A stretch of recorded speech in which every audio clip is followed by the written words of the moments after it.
Assalamualaikum warahmatullahi wabarakatuh. Selamat pagi anak-anak. Kita jumpa lagi di mata pelajaran dasar desain grafis. Hari ini kita akan belajar tentang bagaimana cara mendesain atau komunikasi atau mengalihkan gagasan kita kepada bidang komputer. Yang pertama adalah desain grafis komputer. Desain grafis komputer adalah upaya untuk mengalihkan gagasan kepada orang lain dalam wujud gambar yang dibuat menggunakan bantuan teknologi komputer. Nah, di sini artinya adalah desain grafis. Di sini nanti kalian adalah membuat atau mengalihkan ide kalian agar pada saat orang lain melihat ide atau gagasan kalian itu menjadi sebuah gambar atau goresan dengan menggunakan bantuan teknologi komputer atau menggunakan program komputer. Yang kedua adalah batasan media. Batasan media di sini adalah media di dalam dasar desain grafis yang bisa kalian terapkan, yang bisa kalian lakukan untuk membuat atau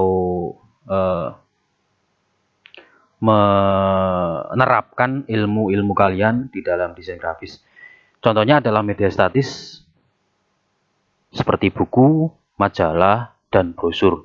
Dan ada juga media-media lain seperti poster, undangan, dan lain sebagainya.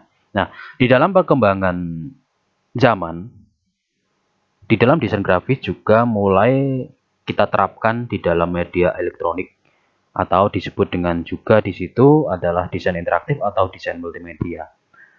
Batas dimensi pun telah berubah seiring perkembangan pemikiran tentang desain, yaitu desain grafis bisa diterapkan menjadi sebuah desain lingkungan yang mencakup pengolahan ruang. Nah, lanjut. Yang kedua adalah prinsip-prinsip di dalam desain grafis dan unsur desain. Unsur desain dalam desain grafis seperti dalam prinsip ilmu lainnya, ya. Prinsip lainnya adalah unsurnya termasuk adalah yang pertama namanya disebut shape, yang kedua adalah bentuk, yang ketiga adalah tekstur, yang keempat adalah ruang, yang kelima adalah garis, dan yang terakhir adalah namanya warna. Nah, dalam membentuk prinsip-prinsip dalam desain grafis visual, prinsip tersebut juga harus diimbangi dengan namanya keseimbangan, ritme, tekanan, proporsi, dan juga kesatuan. Dan kemudian setelah kita gabungkan semuanya, maka akan membentuk suatu aspek namanya struktur komposisi yang lebih luas atau struktur komposisi yang bisa kalian terapkan nanti di dalam membuat sebuah desain grafis yang harus kalian terapkan di dalam komputer atau program yang dipakai untuk membuat sebuah desain. Karena di sini kita bicaranya tentang desain grafis dan kita bicaranya tentang dasar desain grafis di dalam komputer, maka nanti prinsip-prinsip dan unsur desain ini kalian harus bisa terapkan ke dalam program aplikasi. Contohnya program aplikasi nanti yang kita pakai adalah CorelDRAW, Adobe gitu ya. Dan juga nanti bisa kalau yang bentuknya free itu bisa pakai namanya Inkscape. Jadi banyak sekali program-program yang kalian bisa pakai di dalam desain grafis komputer ini. Nah, itu adalah prinsip dan unsur desain grafis.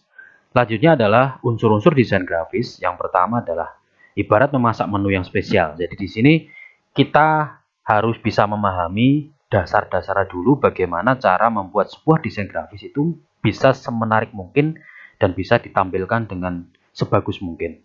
Contohnya di sini adalah ibarat memasak menu yang spesial, ada komposisi bahan-bahan yang harus kalian pertimbangkan di dalam meramu ataupun membuat suatu hidangan. Hidangan dalam di sini adalah hasil akhir yang kalian bisa pakai ataupun hasil akhir dari ide-ide yang kalian terapkan di dalam desain grafis. Nah, yang pertama adalah desain yang estetik, harmonis, komunikatif, dan menyenangkan. Nah, di dalam hasil akhir nanti, kalian harus bisa memahami bagaimana cara orang melihat ataupun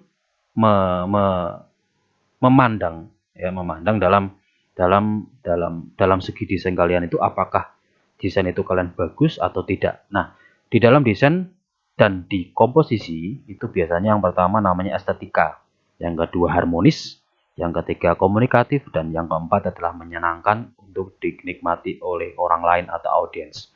Nah, unsur-unsur tersebut diantaranya adalah garis. Nah, di sini ada namanya garis. Yang kedua namanya ilustrasi, ya, ilustrasi. Yang ketiga adalah namanya tipografi. Yang keempat adalah warna. Yang selanjutnya adalah gelap terang, tekstur, dan ruang. Nah, yang pertama adalah garis. Nah, garis di sini adalah pengertiannya adalah unsur desain yang menghubungkan antara satu titik dengan titik yang lain sehingga membentuk gambar garis lengkung atau lurus. Jadi di sini adalah garis adalah unsur yang garis adalah unsur dasar untuk membangun bentuk atau konstruksi desain. Jadi di sini kalian yang pertama harus pelajari adalah tentang garis. Karena di dalam desain itu yang pertama memang unsur utama untuk membentuk suatu gambar ataupun desain adalah garis atau line. Ya. Nah, di sini selanjutnya tentang garis adalah garis dapat diartikan sebagai gurisan pensil, pena atau mouse dalam komputer dan sebagainya. Garis tidak mengenal istilah kedalaman dan hanya memiliki ketebalan. Ketebalan dan panjang. Oleh sebab itu, garis dimaknai atau sering dimaknai sebagai elemen atau satu dimensi. Bentuk garis itu memiliki banyak variasi. Bentuk garis itu biasanya dapat dimaknai penggunanya sendiri. Nah, bentuk garis dapat bersifat lurus atau lengkung, namun keduanya membentuk karakter yang berbeda. Jadi perbedaan dari berbagai garis itu juga membentuk sudut pandang berbeda antar audien lainnya. Nah, antara garis lurus dengan garis lurus lainnya terdapat pula perbedaan, misalnya dalam tekanan, ketebalan, dan letak di mana masing-masing memiliki karakter tersendiri. Nah, sifat garis umum dikenal yaitu garis lurus, lengkung, dan bersudut. Nah, itu adalah pengertian atau unsur dalam garis atau line. Nah, yang kedua adalah bidang dalam bidang atau sipit ya. Nah, bidang ini juga biasanya disebut dengan namanya zip, merupakan segala bentuk apapun yang memiliki dimensi tinggi dan lebar. Bidang dapat berubah bentuk geometris seperti lingkaran, segitiga, segi empat, elips, setengah lingkaran, dan lain sebagainya, dan bentuk-bentuk tidak beraturan. Nah, bidang tersebut memiliki kesan yang formal, sedangkan bidang non-geometris memiliki kesan yang lebih dinamis dan tidak formal. Nah, itu adalah unsur garis dan unsur bidang. Nah, ini juga namanya ya. Jadi garis itu yang pertama saya ulangi adalah tanda untuk menghubungkan dua titik. Nah, ini juga pengertian yang lainnya tentang garis. Ya. Jadi tanda untuk menghubungkan dua titik. Berbagai jenis garis muncul di mana-mana, lihatlah dengan tanda. Nah, itu adalah garis. Nah, contohnya di sini ada yang garis lurus, lengkung, berbelok-belok, tipis, tebal, dan titik-titik. Nah, selanjutnya adalah ilustrasi. Nah, ilustrasi adalah merupakan unsur grafis yang sangat vital dan dapat disajikan melalui goresan atau titik sederhana sampai dengan kompleks. Ilustrasi di sini fungsinya adalah yang pertama adalah menarik perhatian. Jadi menarik perhatian. Yang kedua adalah merangsang minat pembaca terhadap keseluruhan pesan. Yang ketiga adalah memberikan ekspansi atau pernyataan. Yang keempat adalah menonjolkan keistimewaan dari suatu produk. Yang kelima adalah memenangkan persaingan. Dan yang lainnya adalah menciptakan suasana khas. Yang keempat adalah selanjutnya adalah dramatisasi pesan. Selanjutnya adalah menonjolkan suatu merek atau semboyan dan mendukung judul iklan.